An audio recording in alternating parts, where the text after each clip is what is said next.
Welcome everybody to QTTT. I am Seda, pronouns he, him, and today we will be conducting a mentor session. We have with us our mentor, and I will allow him to introduce himself.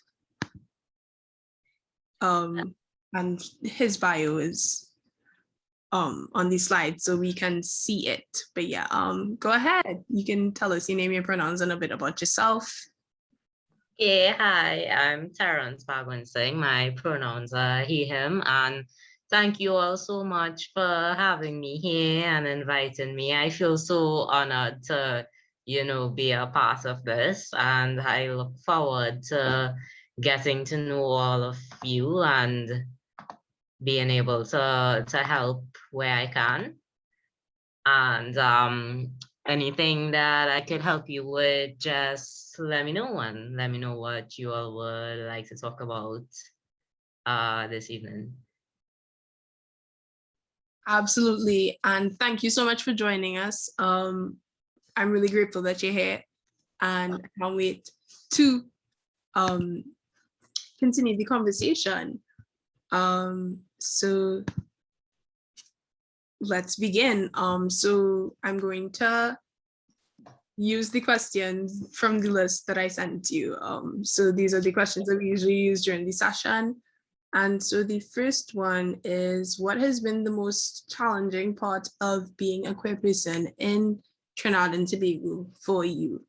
So definitely it would be how tolerated or how accepted discrimination is, because a big, like, yeah, I do face discrimination daily, I must say, because being like looking like obviously, queer, there's no way I can really get away from discrimination in most places.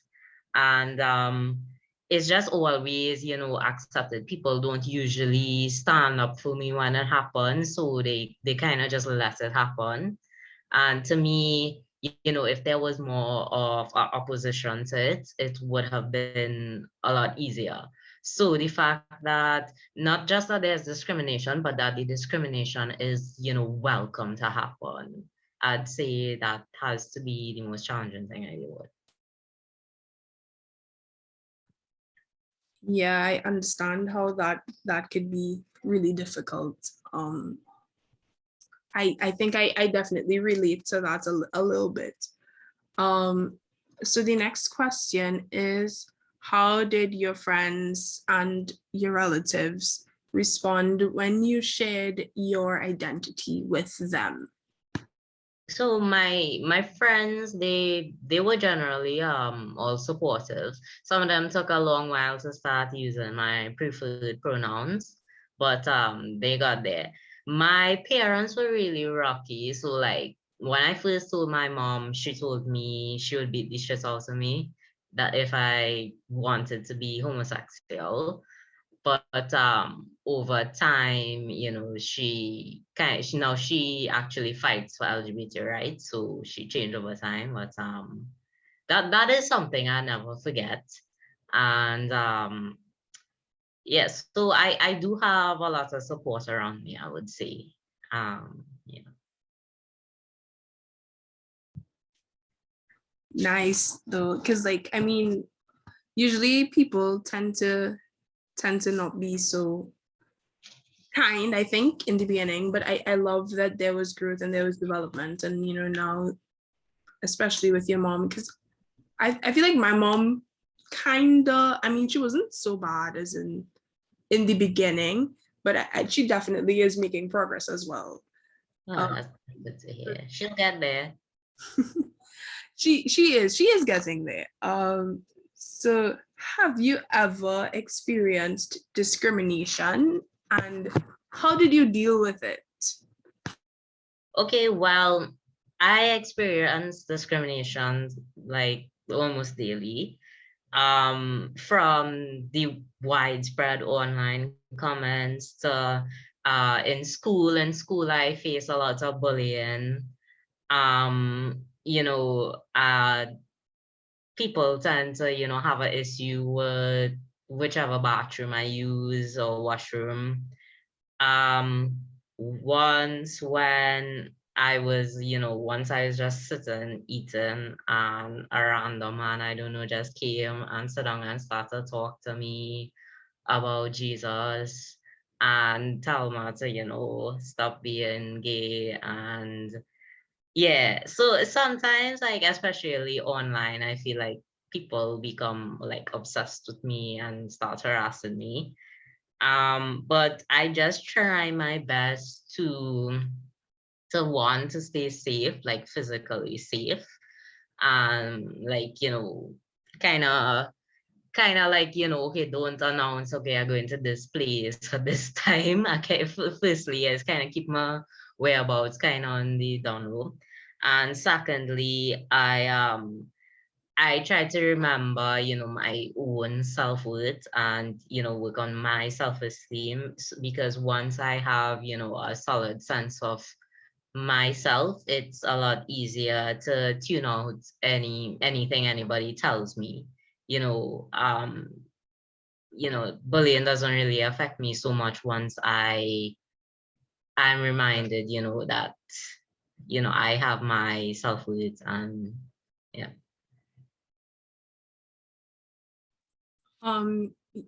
You mentioned a bit about school, Mhm. people bullying you. Have you ever like well, I mean, like, I guess tried to end the bullying? Because I mean, in school, when people bully you, there are things you could do, like you could report it to the authorities or whoever is, you know. Have you ever tried to do it any Yeah. way?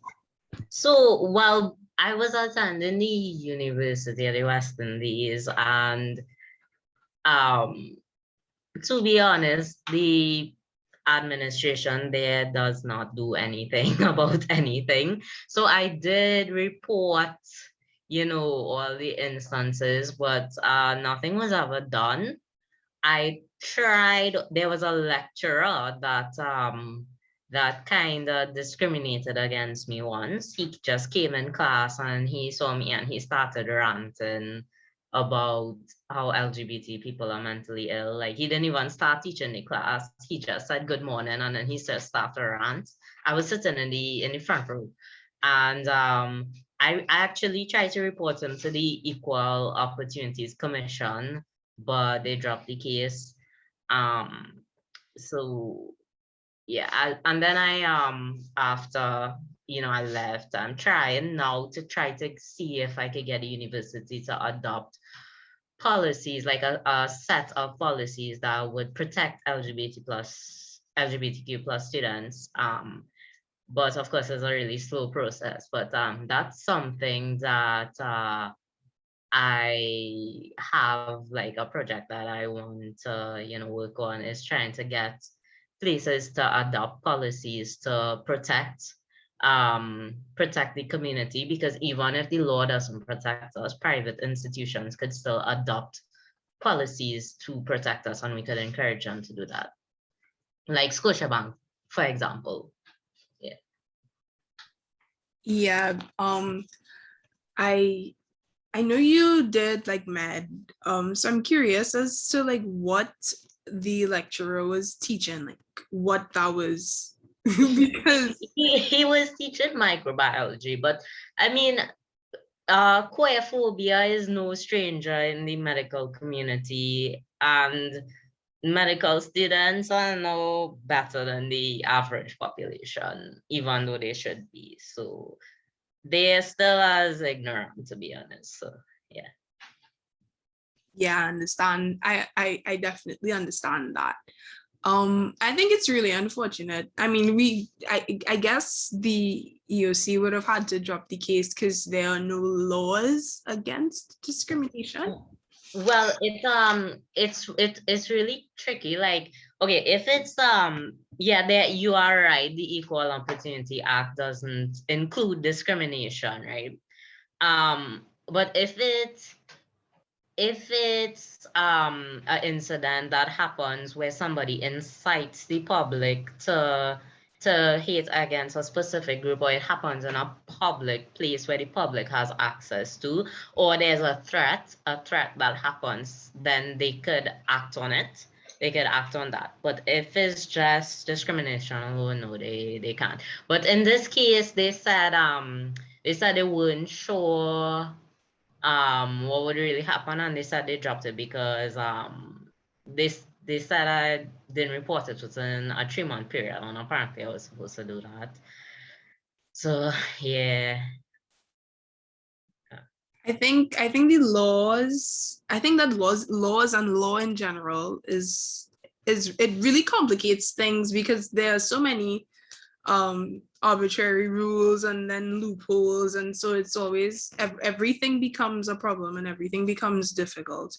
But I think that also is why it is so important to have a law that Yeah, definitely. And that's a major thing I want to kind of advocate for, as well as the amendment of the Equal Opportunities Act.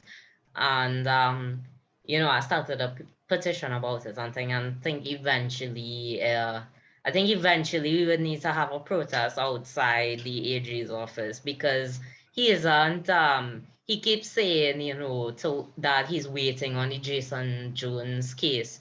But there's no reason for him to do that, because they already amended the Equal Opportunities Act before. So he's just, I don't know, beating around the bush there. And there's actually another time in school that there was a student who took my photos and wrote like a 7-page document about me, like slandering me, and circulated it to the entire faculty. And I let the administration know that as well, and nothing happened. that's ridiculous. Yeah. I have been trying to stay updated with the AG situation. And I really think he just waiting for his term to be over so he doesn't have to deal with that. Yeah, he just saying the thing, like he promises there'll be conversation in the future. He's just trying to pacify us, but that what he's saying doesn't make any sense, because there's, even if they rule on the Jason Jones case that, okay, this is unconstitutional and sexual activity between people of the same sex become legal, that doesn't help us with discrimination. That's a much more important law to fix discrimination, before you fix sexual activity.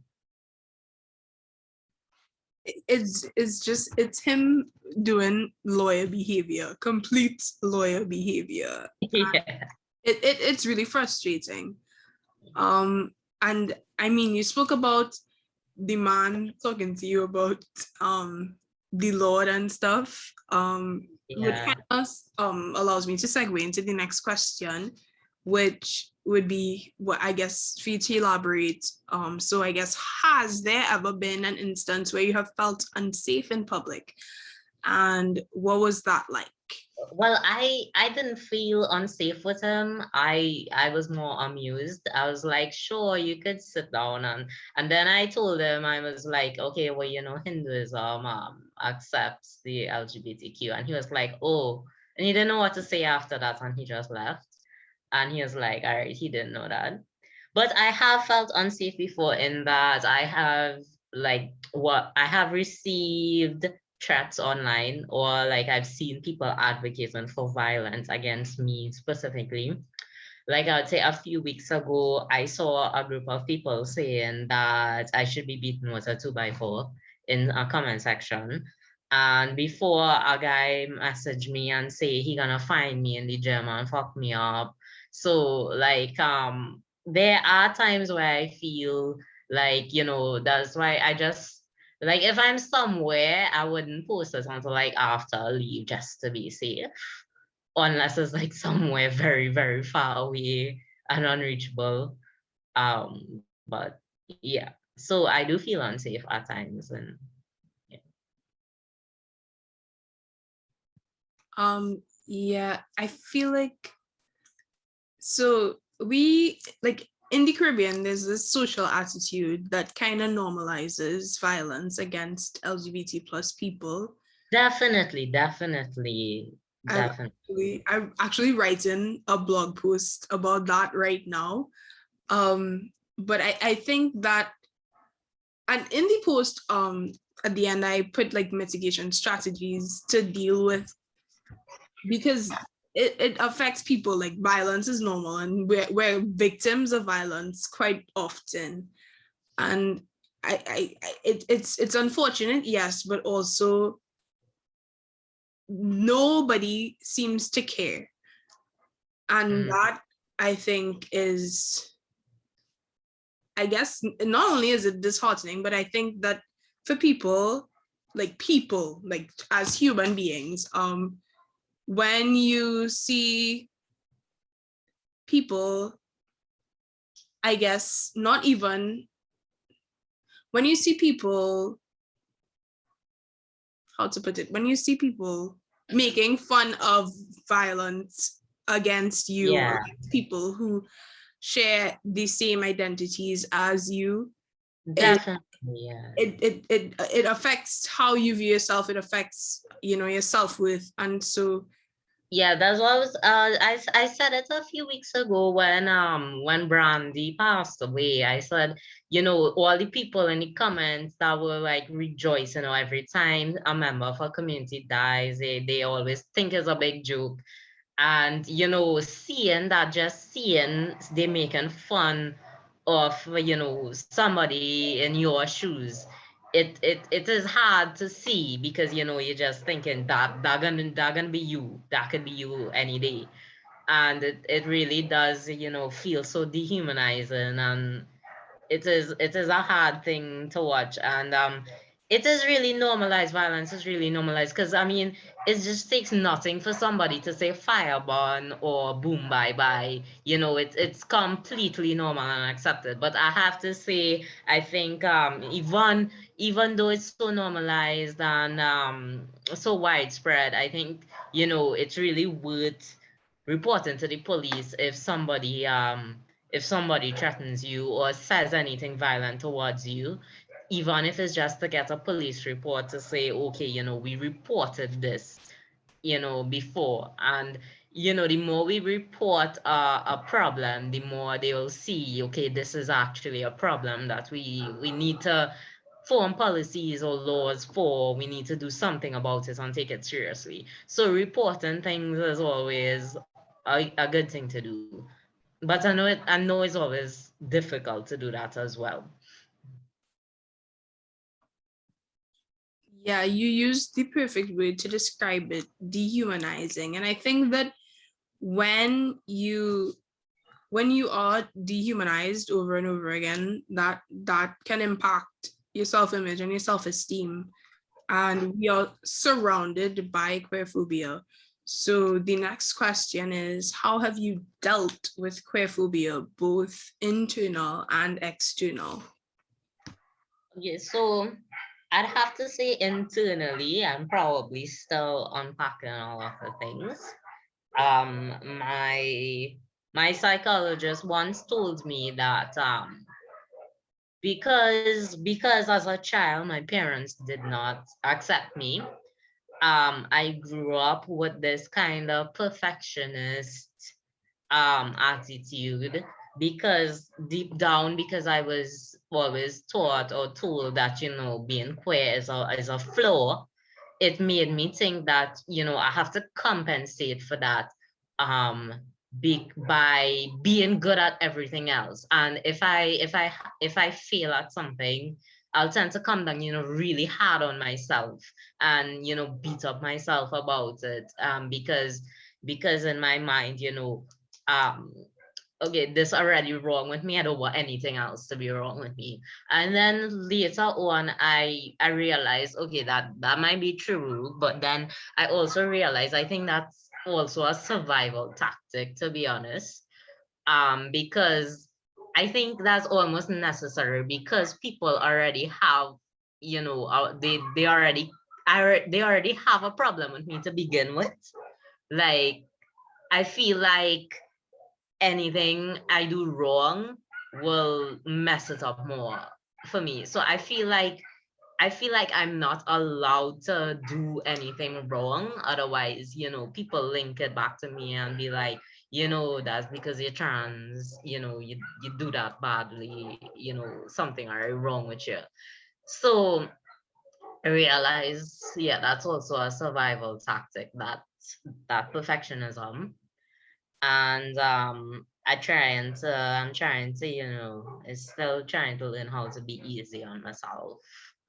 And externally, as I mentioned before, it would have to be, my self-confidence and self-esteem form, the foundation for not being affected by outside discrimination, and being able to stand up to it as well and report it when needed. It's, if you have that sense of, self-confidence and self-worth, uh discrimination from the outside, it will take a toll on you, but it will be significantly less of a burden if you know your worth. And also, if to have that, you also need supportive people around you that will remind you of it and affirm your identity. And it is important. Like when I was your age, I didn't think, having anybody to affirm my identity was important. And then only now I realize, having somebody to affirm your identity is really important in your life.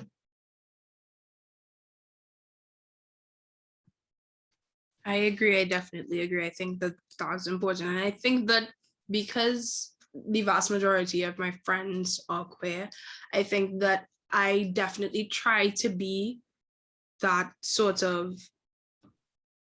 I guess you could say, force of like validation for them. Great. And I mean, they also have to do that for me because I struggle as well. But I think that that's also a really good thing about keeping persons who are like you around, so that Yeah, definitely. That's why I think queer spaces, are amazing and necessary. Yeah. exactly. But you spoke about having to unlearn unhealthy things, unhealthy, I guess, coping mechanisms, you could call them, that you developed as a child. And um I think that that's important. And so the next question is, can you discuss the importance of mental health care for young LGBT plus persons? So LGBT plus persons are more susceptible to mental illness and physical illness. And that's why we have worse outcomes in both of those. Right? Um, we, especially trans people, with trans people having, a very, very high suicide rate as compared to baseline or the average citizen. And that's why it is very important that we seek and access help for these issues, to try to mitigate, our poor outcomes that the statistics show we have. um a lot of us, would have PTSD, personality disorders, and depression probably being the most common, depression and anxiety. And some of us also suffer with gender dysphoria. And I do know, I would say surprisingly, most of the mental health care workers that I've interacted with, I would say that they are overwhelmingly LGBT friendly. I would say that is a positive thing that I didn't expect. Um, a psychiatrist that I'd say is really LGBT friendly, like clear cut, always writing papers on saying to leave the LGBT people alone, they're not mentally ill and stuff, is Dr. Gerard Hutchinson. He's a professor, the professor of psychiatry. So I recommend him. He actually he cleared me for transition to undergo hormonal therapy. So he's I recommend him to everyone. He's like the gold standard psychiatrist. And then if you need like, you know, like talk therapy, you need to talk to someone, I recommend Silver Lining Foundation to talk to them and get in touch with. They will put you onto their team of counselors that they all have that are good and are all, you know, experienced with LGBT people. And of course, on their board of directors, they have Dr. Khadija Khan, who is a big queer-friendly activist, and you know, she's amazing as well. So yeah, I recommend them for sure.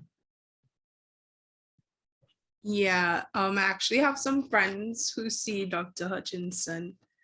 And Mount Hope or privately? privately. I keep trying to gaslight my mommy into that is not the correct use of the word gaslight. I keep trying to trick my mommy into letting me switch psychiatrists to him, but she won't let me because who is the psychiatrist? Huh? I'll message you and tell you. I don't want to say it because I just said her whole gender, so it barely have psychiatrists in the country. Sorry? Is it one in Mount Hope or is it? I'll tell you. I'll tell you. Don't worry. Okay, but yeah, you should get to switch. He is pretty good. I'm not sure where he's at now though. Do you? I'm not sure where his private office is now. I get him to Mount Hope. Where's his private office now? I don't know. I don't know, but it's somewhere in North for sure. Yeah, it's in Port of Spain, but I just I thought your friends would know, but yeah. Yeah, they'll know, but I'll have to ask if you. Yeah. I don't know. Somebody asked something in the chat. Look there. Hold on. It's Dr. Jared Hutchinson. They asked what's his name. I'll send y'all some info about him in the group chat. Don't worry, I got you. Somebody is particularly interested in him clearing you for HRT. Yeah, he's sorry, I can't see the questions. My computer no learn. Oh, yeah, they just asked who he is and they said thank you. I have there's another psychiatrist as well that clear for hormonal, Dr. Kavir Samaru, but Dr. Hutchinson is the gold standard. He really is a king. I love him. He's an icon. Yeah, definitely. The next question is about activism. So do you engage in activism, and what are your experiences with it?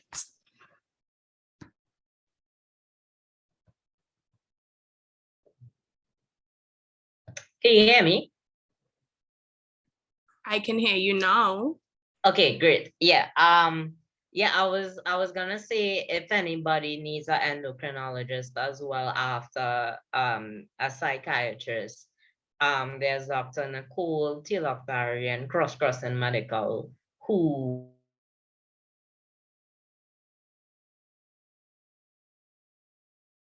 I think I'm gonna leave the meeting and come back. Hold on one second. No problem.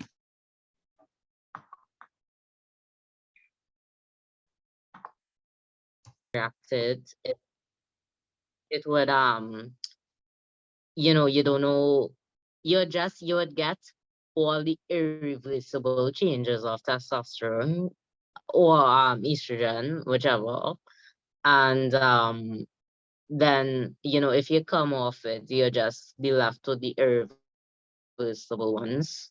So that's something you could probably, figure out. Like say now I haven't been on testosterone in a good like 8 months, but the like my voice change is irreversible, say.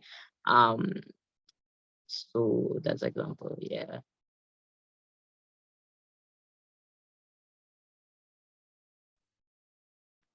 Okay, I just wanted to elaborate because I think I know a little bit more about non-binary stuff, I guess. Um, Sure.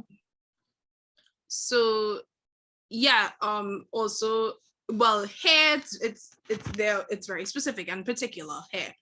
Um, but I guess if you are FTNB, and there are certain things that you want and certain things that you don't want, you have to know What was that? If you are FTNB. right, okay, cool.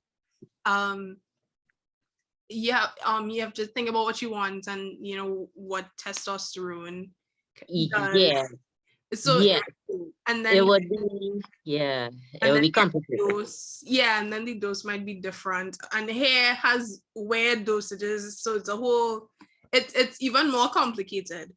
Yeah, here only has like that one standard injection formula. Like if you go away, you could get a patch, you could take a tablet, you could get the injection. Here, you just have the injections. And uh yeah, so like the hair growth, you could get it at a reversible. But the voice or the bottom growth, that kind of irreversible. So you won't be able to get rid of that. Yep. I think if y'all have any more questions, y'all can save them for the question. Well, when I open up the floor for questions. So yeah, the activism question, the last question I asked was about activism. Do you engage in it, and what has your experience with it been like? Well, I'd like to think that I engage in it. It depends on your definition of activism. Maybe I fall into it, maybe I don't.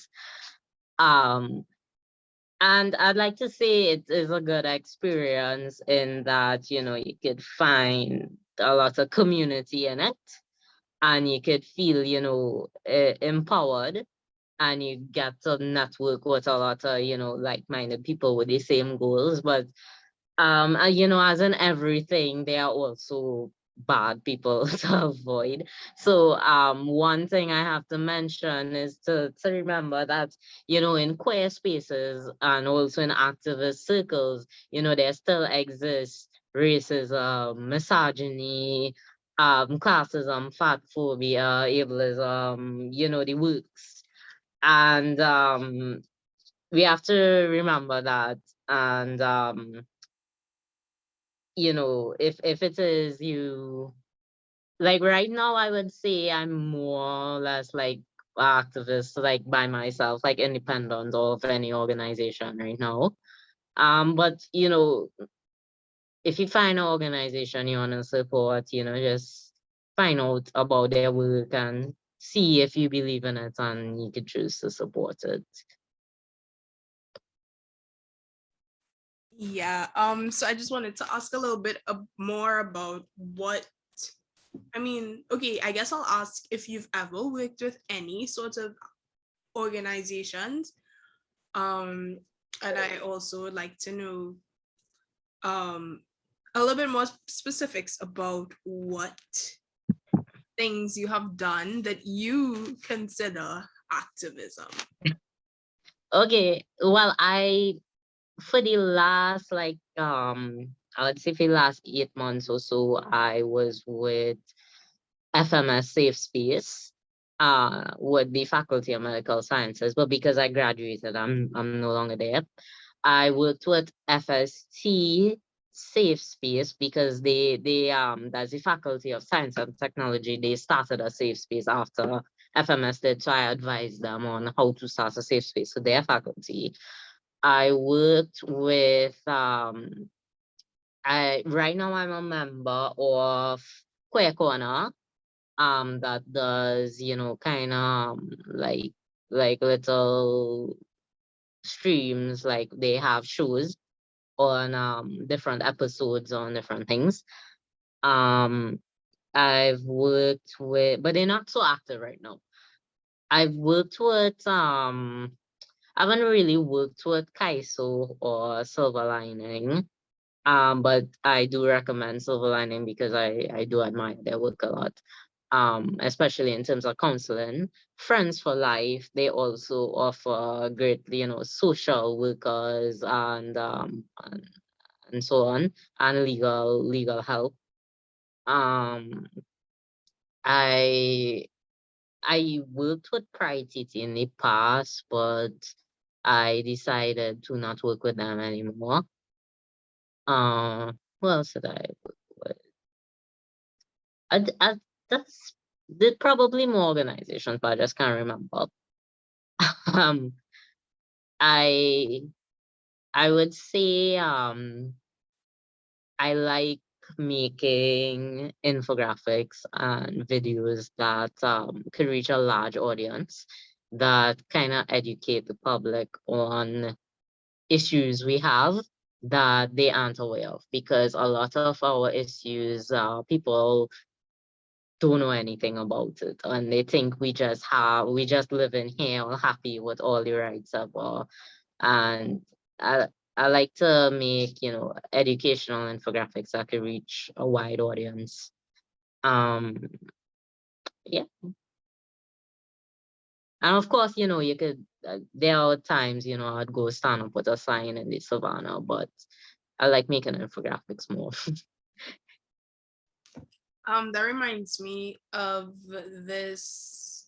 I went to, I guess it, but I don't know what to call it, but it was like a Zoom meeting, for me, educational Zoom meeting. And it was led by two people from Feminine. I don't know if you're familiar with Feminine. Yeah.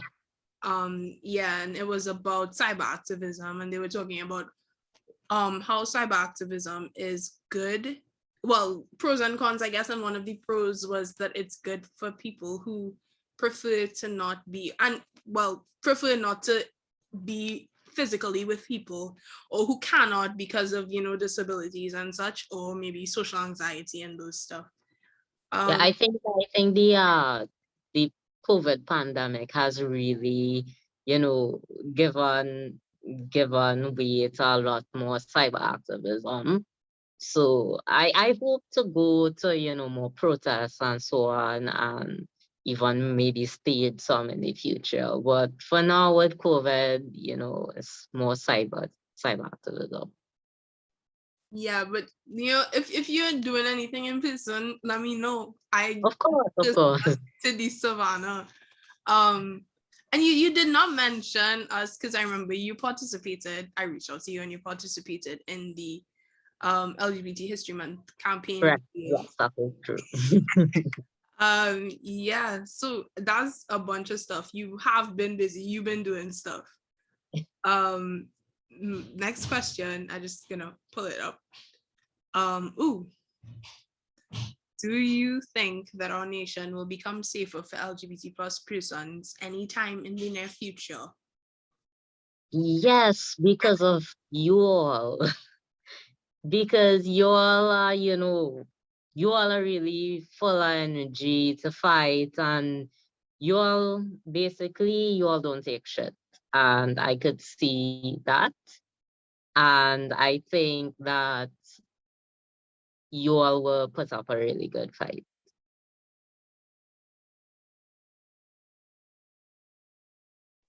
No, I'm so tired. I could.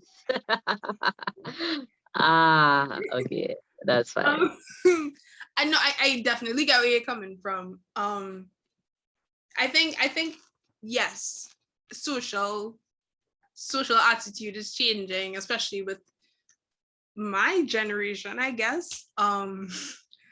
Because I feel like most people my age are like very chill and very cool, and they're not like boom bye bye and stuff. Like they're like, who Yeah, cares? yeah. Gen Z gonna give it to them. Gen Z gonna give it to them. which is diametrically opposed to a generation of people who will sing along and chant and firmly believe and agree with Buju Banton. Yeah, but then again, is also like while I see,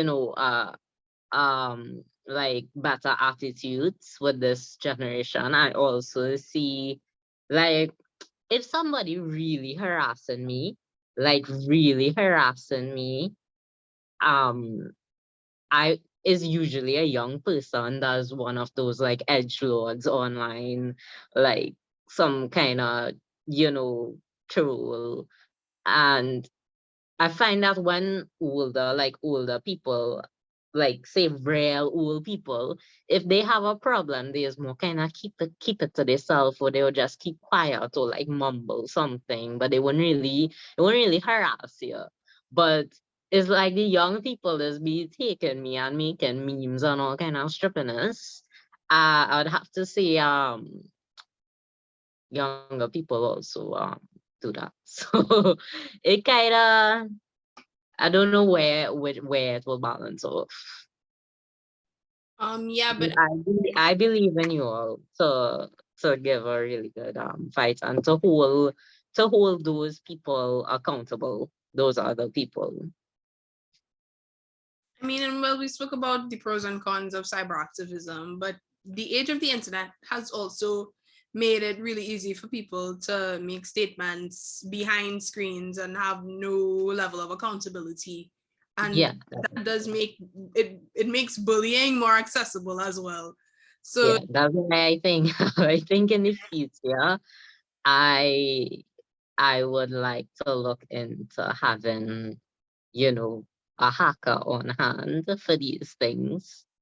I'm very serious. Like I don't want people to just be able to create a fake profile and be harassing us and just get away with it and face no consequences. That's something I would legit like look into in the future, is having like our own hacker for these people. Because hacktivism is also a thing. Activism is also a thing, and I believe in that. I mean, I got a 1 in IT, but I mean, I can't. I wish I could. I cannot. Um okay, next question is, what advice do you have for us? What advice do you have for queer teens? Well, you know, um, I have to say, just first of all, don't let anybody force you to come out if it's unsafe to do so and you don't feel safe. Um, it's better to kind of keep to yourself a little bit, especially, if your parents gonna, I don't know, if they're the kind of people that would put you out or something. It's better to, be safe and kind of, ride it out until you're in a position where you could be kind of independent of them. And so firstly, come out when it's only when it's safe to do so, and don't let anybody pressure you. And then secondly, if anybody is harassing you, report them. But the thing is, most discrimination in terms of institutions, like places you would be at or attend or work at, it tends to be really subtle. Discrimination tends to be something where, you know you're not really sure if it happening or not. So you're almost gaslighting yourself, like, nah, this person are really treating me this way. And if something makes you uncomfortable, you could always play safe and still, talk to somebody and be like, okay, this making me uncomfortable. Even if you're not sure like what's going on, you can still be like, all right, this, you said this, I'm not really feeling comfortable. And you can always report people as well if it is they do anything blatant. Don't be afraid to report them to their place of work, or If they threaten you, report them to the police. Or report that to their place of work too. Because people shouldn't think, it's okay to just say whatever they want. They should be able to feel the consequences. Because when you oppose people um who are trying to discriminate or trying to oppress us, not only do you let them know it's not okay to treat people like that, but you give everybody, like all the other community members that looking on or experiencing this, you give them hope as well to show, so they're not alone. Somebody here fighting with them, they have people on their side. And I think you have done that. I think because I mean I have friends who have seen like you fighting UE. And they're like, hey, I had to go UE and I am also trans, and you know, this sets precedent, and this allows for me to, well, first of all, I know what I'm going, well, what I'm walking into, what is lays ahead. But also it's like if you have the courage to do that, then they can do that too, because Of course. If anybody harassing you, you could also, and you especially, you could also just let me know, and I will report them to the relevant people. So next question is there any information or experience that you would like to share with us that you think we would gain something from hearing about? Well, I was, when I initially saw that question, I was going to talk about the Equal Opportunities Act, but you all seem really updated and informed on that. So I'm not too sure what else to tell you. But I did want to ask, what do you all think you all could use more from the queer community? Like, is there like disjointedness between you all and the older people, or is there like could you all use more support, whether it be in terms of like finance or provision of queer spaces? um what what do you all think that you all as a specific population need more? You could definitely share about the EOC and DOA, because I think it might just be only me who knows those things. So you can definitely share. And I absolutely love the second question, and I could go in on that. So but first I would like for you to share about the EOC. Pay Right. So attention. the Equal Opportunity Act of Trinidad and Tobago, it says that you cannot discriminate against people based on their sex, their if their HIV status, their religion, their age, and so on, right? But what this act does not include is sexual orientation, which means it is legal for you to discriminate against someone based on sexual orientation. Meaning, if it is you find out somebody is gay, somebody working for you, and you fire them because they're gay, that's legal. You have no redress for that.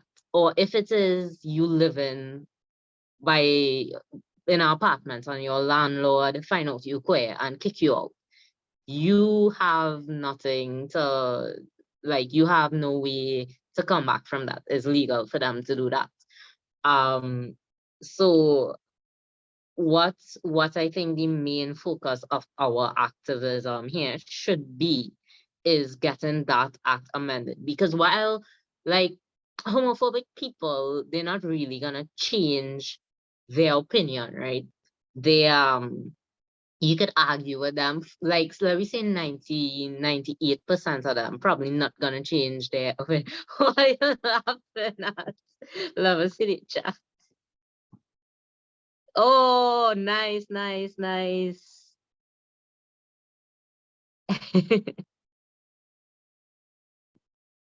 Yeah. So well, I was saying, right. So you have no redress if it is somebody discriminating against you. And it's important for them to amend that law because most homophobic people won't change. They usually set in their ways.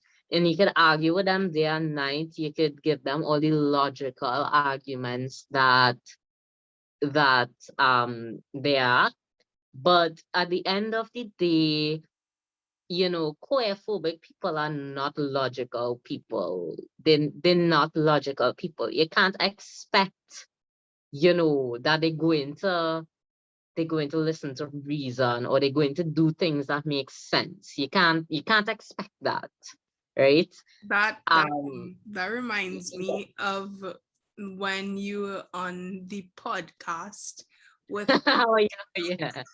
Yeah, so it just doesn't arguing with people doesn't make sense. You can't really hope that they're gonna change. So I think that's the reason why policy and legislature is so important to protect us. And I think that's where we should focus our energy, in trying to get places to adopt policy and the countries to adopt laws that will protect us from these people, regardless of their opinion. So no matter what they think, we should still be able to be safe. And the Equal Opportunities Act, I think, is the most basic law that they should amend to protect us. Because yes, the Jason Jones case is making its way to the Privy Council right now to see if they wanna judge the law against sexual indecency as unconstitutional. But even if that were to, pull through and, they were to decriminalize same-sex activities, it would still be legal to discriminate against us. And we still, we still gonna be in a big problem. So to give you an example of this, how this works, for the Jason Jones case, when there was the protest in Port of Spain and people were showing support for Jason Jones, a lot of people who their landlords see them showing support and things, they got evicted and they had no redress. They were just homeless because it was legal to put them out because they gay. And that's just one example of how, that specific law that Jason Jones is challenging, while it's good to fix that law, it we need to be protected first. We should be protected first. And yeah, that's why the Equal Opportunities Act is so important. And I definitely agree. I hope everybody was listening and paying attention. Um nah, all you was laughing in that chat. no, but that is how teenagers pay attention, when they make fun of things, it shows that they're actually engaging and not bored. Yeah. I always like that. um I'm going to buy land. Yes, yes. Start a commune. Yes, start a commune, please. No, keep I reading it. think that's a great idea.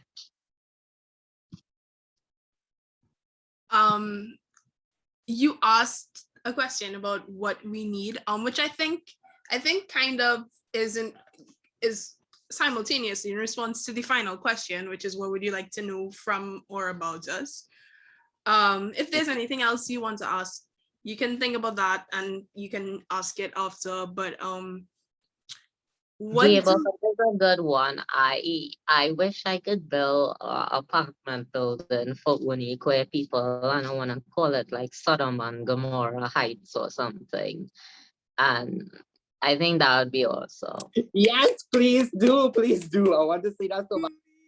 No, I mean, yes, but also, and it would be completely legal to not let any cisheads in. Yeah. Definitely. He said make it fireproof.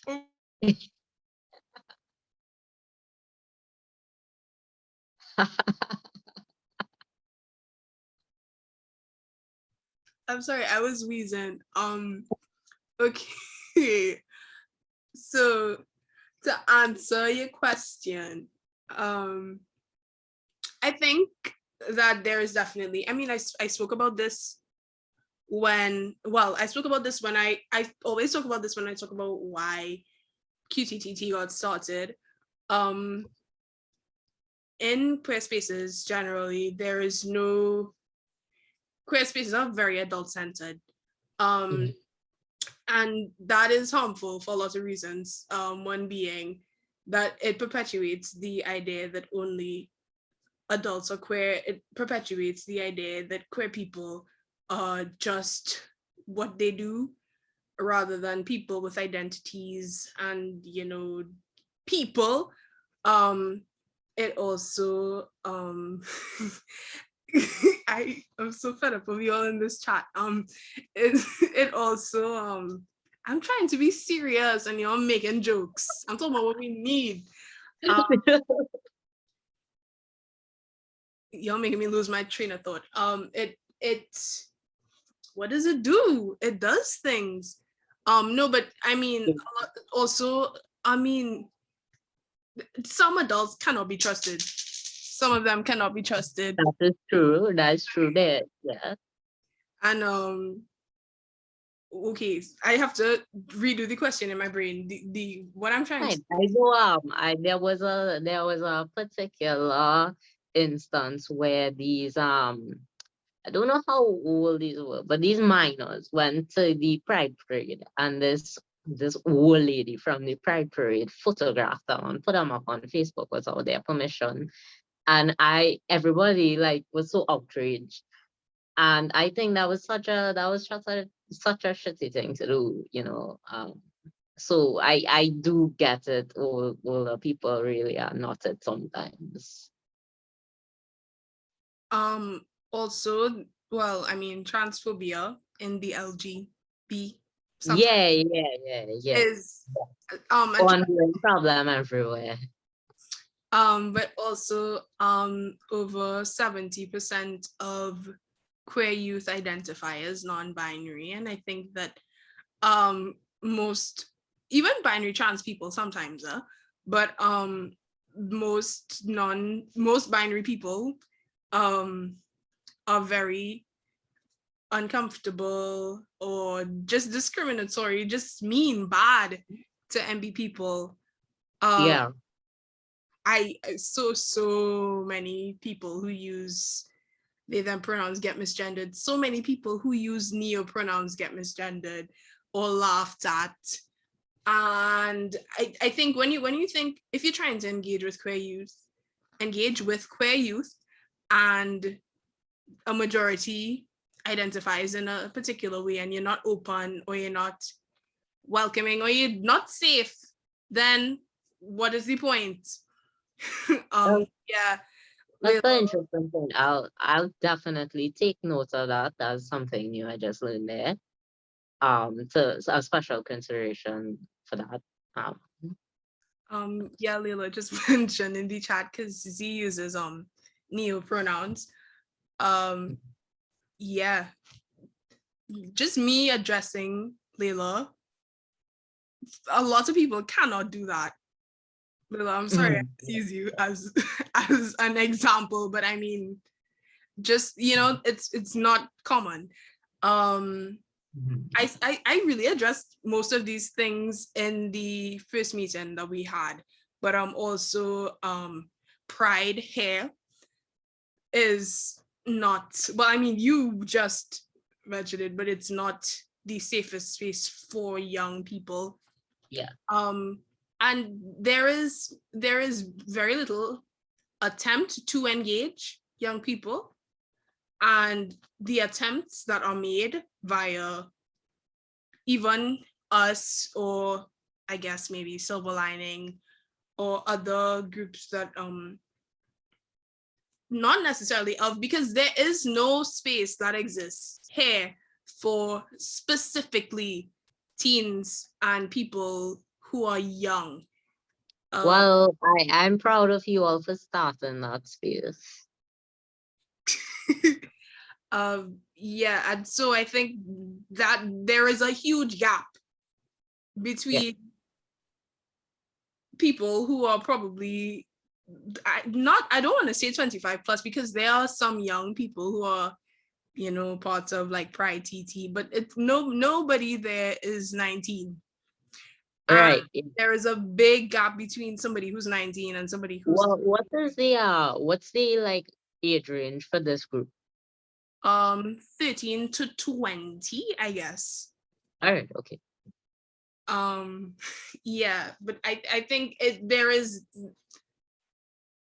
big gap, little understanding, like even like us in conversation with you is a different vibe and a different dynamic between like when we've spoken to people like from Pride TT, because you know they have had like different senses of humor and such, and so the conversation might have not flowed as well, or they wouldn't have gotten our jokes, we definitely didn't get their jokes, those things. Yeah. Sure. So yes, the last question is if you have any more questions for us, anything you want to know, anything else, let us know and we will let you know. No, just let me know if anybody harassing while you. I'll see if I could help in any way. Absolutely. I want to open up the floor for questions now. So if anybody in the chat would like to ask any questions, feel free to do so now. I know you all had questions earlier about transitioning. I don't know if you all have any more questions about that. But yeah, feel free to ask any questions. It doesn't even have to be on that topic. If anybody has any questions, you all can ask. Sure. I actually have, I don't know if you follow me on Instagram, is Terrence _the_ tranny. I have infographic on the process, so you could probably get like all the fine details. But basically, first you have to go to a psychiatrist and they have to clear you for hormonal or surgical intervention, and then you go to the endocrinologist or the surgeon, and then they run tests to make sure you're already healthy and your body could take the desired treatment. And once everything is okay and all your tests come back, you could go right ahead and start.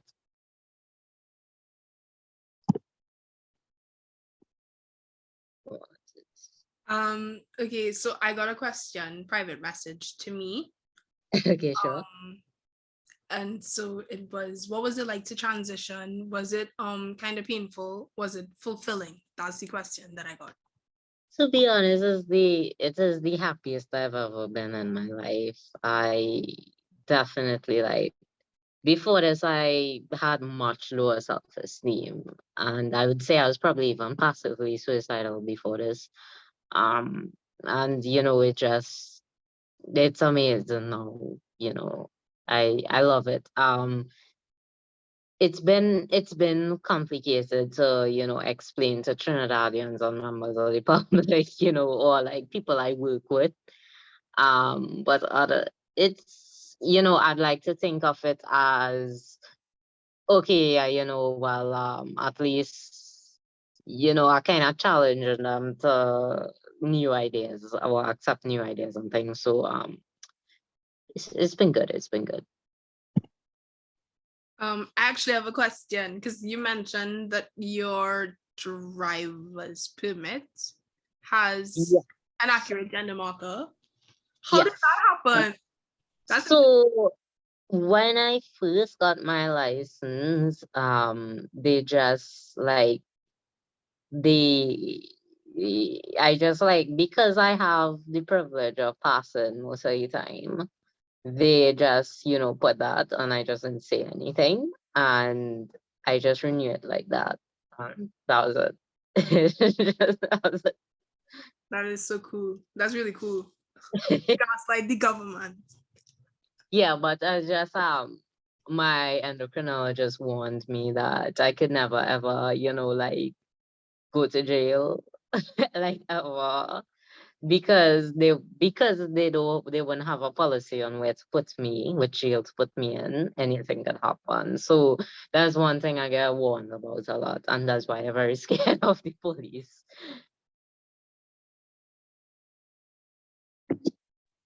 You could just be a fugitive forever. Like I think that, come on, there are so many more pros than cons. Because I Yeah, Yes, it'll be like international spy. yes. because I think there's one Caribbean network of trans I think it's like organizations, I can't remember right now, but they're having this campaign about gender markers and how important they are. And but also I mean, yes, gender markers are important, but I think they're important for binary trans people. And I think most of the times when it comes to non-binary trans people, I think it more likely, like if you like, because there's the X in my sociology class, we were talking about X gender markers. Right, I saw that. That was great. Yeah, but I think that just singles you out as a trans person and puts you in danger rather than.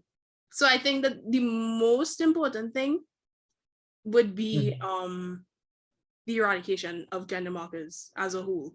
But also I think that could be problematic as well, because some people, like, when the TERFs talk about men, Yeah.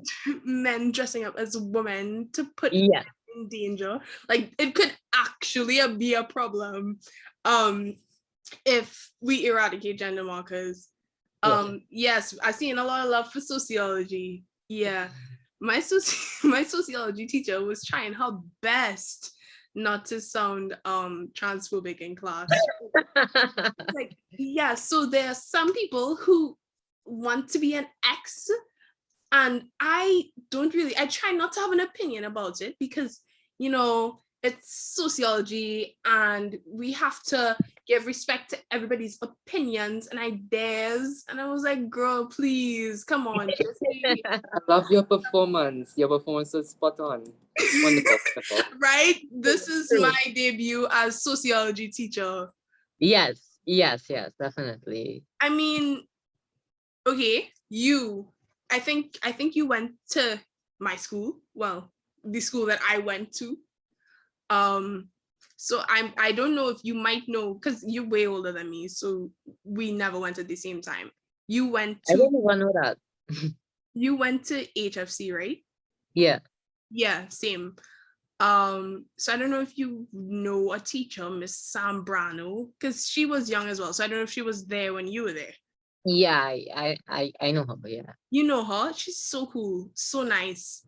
Oh my goodness. When we were in Form 1, Somebody say HFC Friday. no, not the time. Absolutely not. I got out of school as soon as I could.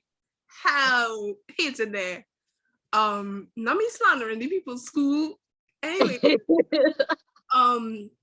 but yeah, when we were in Form 1, she was my social studies teacher, and so she when she was teaching about gender and sex, yes, my friend is like in love with Your her. wife, okay, yeah. She was such a queen. No, okay. because I see it.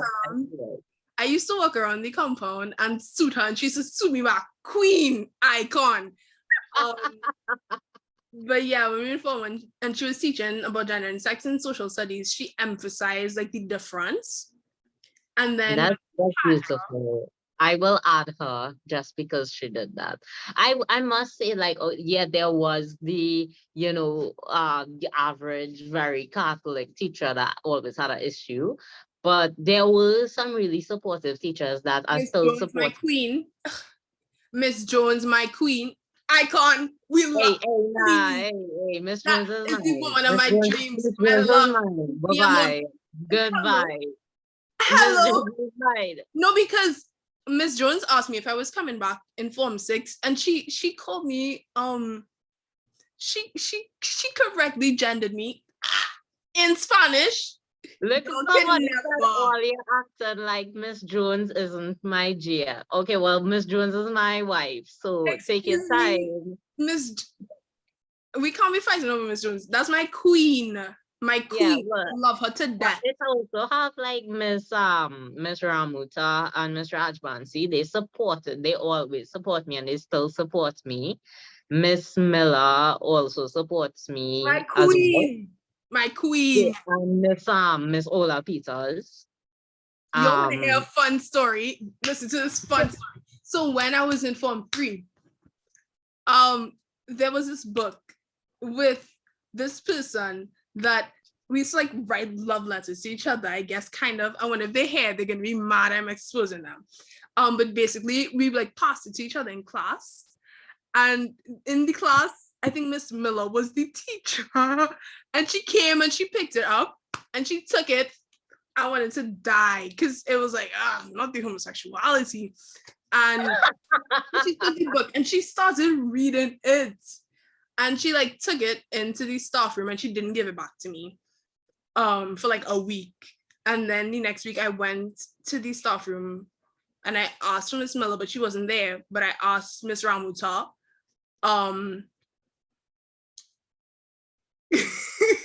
Somebody said they have 7 children with Miss Jones. I wish I could pull up my picture of Miss Jones right now. She's my queen. But I have a yes, picture of her as well. She's a queen. not you trying to one up me. I have 2 pictures with her. Okay. All right. You win. You win. You win. You win. But yeah, so Miss Ramuta, she went and she got the book and she was like, "What y'all writing in here?" And I was I mortified. can hear that. I can hear that. I Yeah. was so scared. And she just handed it to me and she was like, "Don't bring this back to school." I was like, "Okay, ally queen." You see, her brother was gay. So she, even though she's the most Catholic one, like she's probably the only person, if she die, I think she'll like for sure go to heaven. Like if I had to choose one person to go to heaven, it would be her. But she is a great, she used to make sure nobody bullying me and stuff.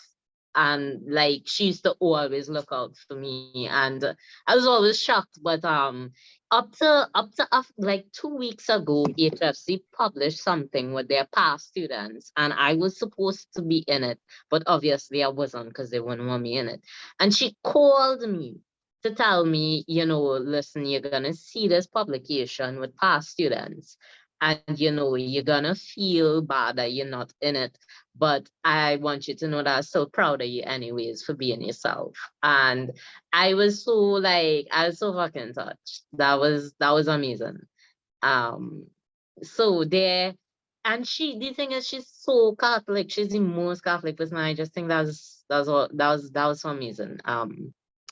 So yeah, there are people who are really supportive on like Miss Posada as well. Miss Posada was really cool as well. We really went off topic, but I was going to talk about how in Form 2, Miss Sambrano taught us HFLE, which is kind of supposed to be sex education. And when she taught us HFLE, she was so perfect. She didn't gender any anatomy. She did an entire disclaimer about why we should not discriminate against queer people. She did. BRB adding her right now. Sorry. I said BRB adding her right now.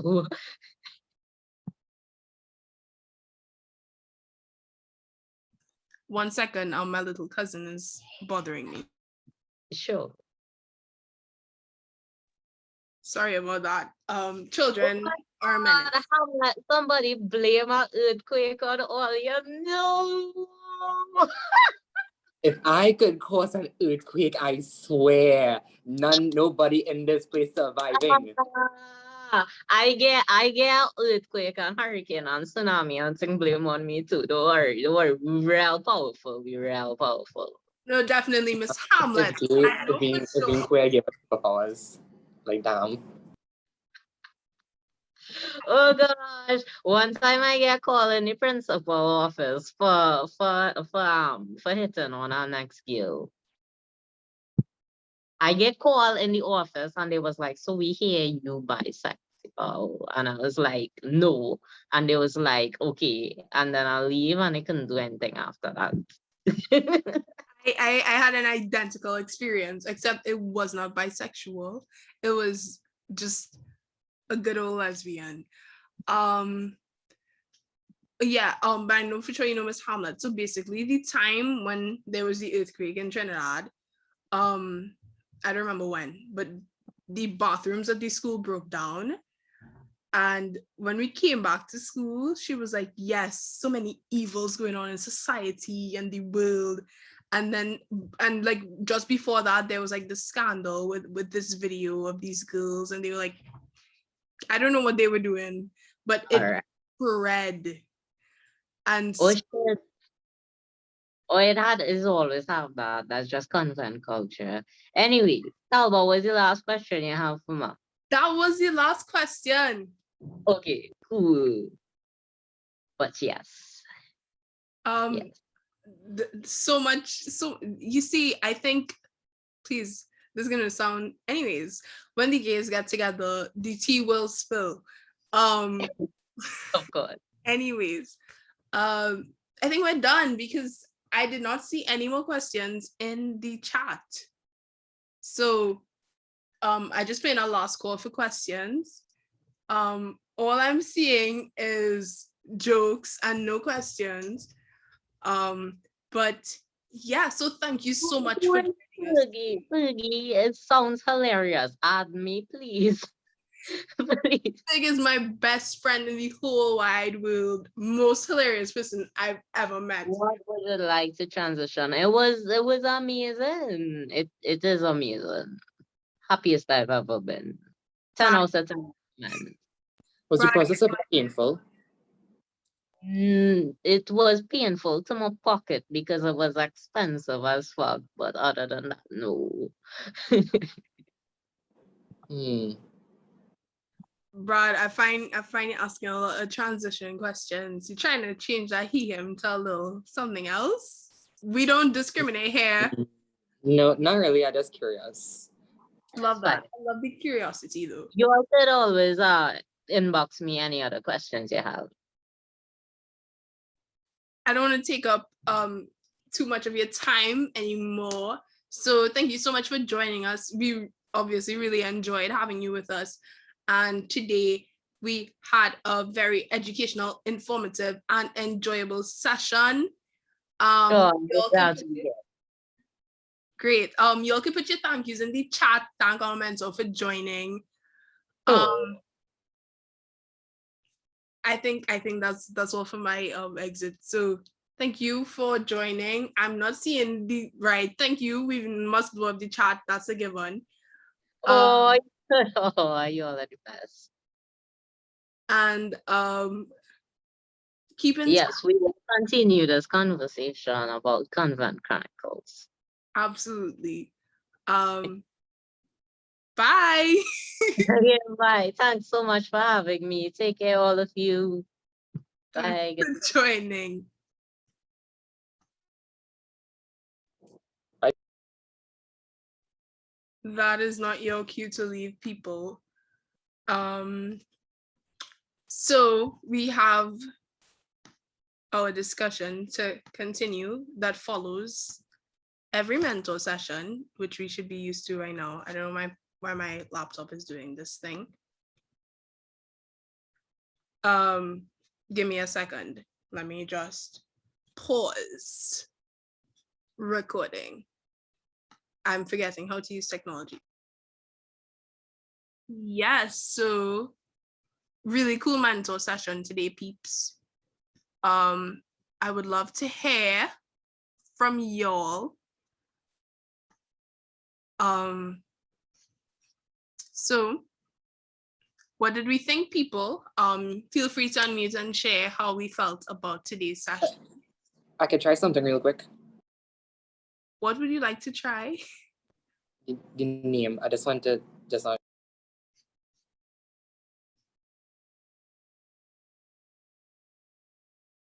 Sorry, I don't understand.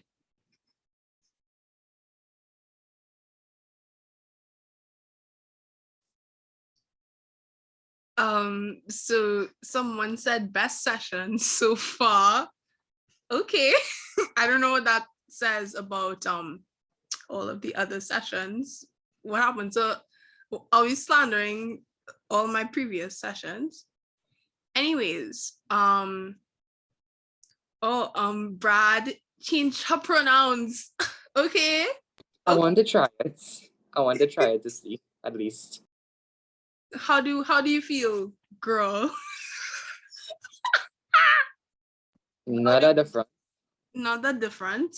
Is this your trans awakening? Is this the egg moment? I don't really know. At least want to try to see how it would Somebody said Brad gender fluid era. But yeah, how was today's session? I know we made a lot of jokes. But how did we feel, really? Did we like? Oh yes, we liked very much. Nice. That's what I love to hear. How did we feel about the mentor? What did we learn? It was very informative. Love that. What was your favorite part? Where you say he was opening a place called Sodom and Gomorrah to house queer people. Sodom and Gomorrah. Somebody said Terrence is top tier. Yeah, someone said that he liked that there is someone closer to our age that we can ask questions. I think that that's really important as well. Yeah, is there anything else y'all would like to share, or do I just go on to close? Okay, let me close then.